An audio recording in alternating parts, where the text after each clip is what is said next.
Keterangan ini juga menjadi bagian bukti bahwa yang bersangkutan tidak terlibat dalam peredaran gelap dan narkotika. Jadi harus dibuktikan, sekaligus memposisikan yang bersangkutan hanya sebagai korban penyalahguna narkotika.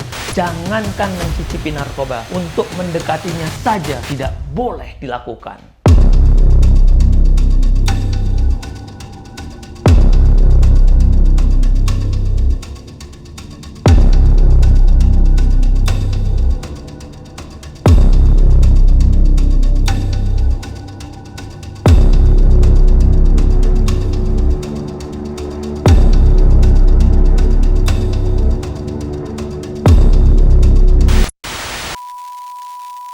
Assalamualaikum warahmatullahi wabarakatuh. Salam sejahtera buat kita semuanya. Bersama saya Azmi Saputra hari ini akan menyampaikan kembali dalam catatan hukum Potret Hukum Indonesia yang akan saya kupas dalam anotasi hukum kali ini, perang tiada akhir untuk melawan narkoba.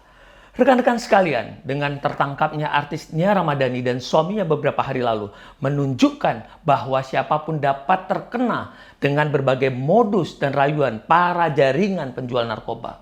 Polisi layak diapresiasi atas pengungkapan kasus ini. Namun PR selanjutnya dari kasus ini, polisi harus mampu mengungkap siapa penjual barang narkoba tersebut sehingga tuntaslah persoalan ini, termasuk merupakan ada kewajiban yang bersangkutan untuk memberikan informasi dari mana mereka mendapatkan barang haram tersebut.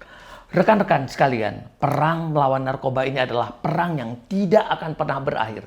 Karena begitu ditemukan bukti dan fakta, bisa dijadikan celah masuk bagi polisi untuk mengungkap jaringan semaksimal mungkin.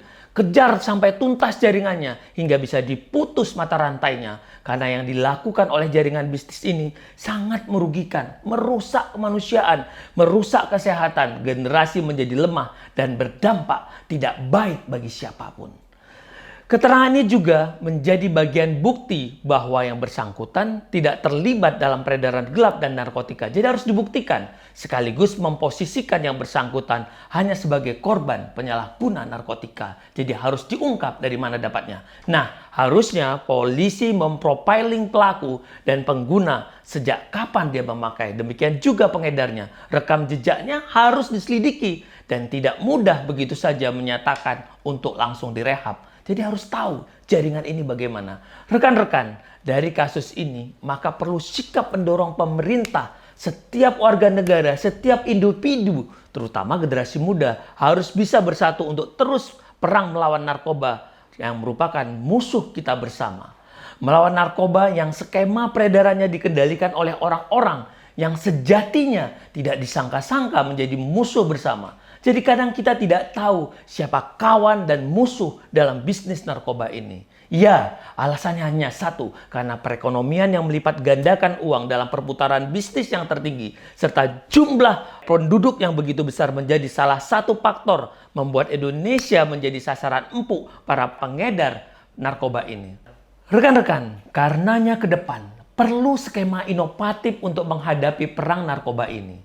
Selain upaya penegakan hukum, dengan penindakan maupun langkah pencegahan juga terus dioptimalkan, diantaranya tidak boleh lelah untuk terus membangun kesadaran masyarakat, kesadaran individu atas bahayanya narkoba melalui penyuluhan ke sekolah-sekolah, merangkul universitas, merangkul berbagai komunitas dalam masyarakat.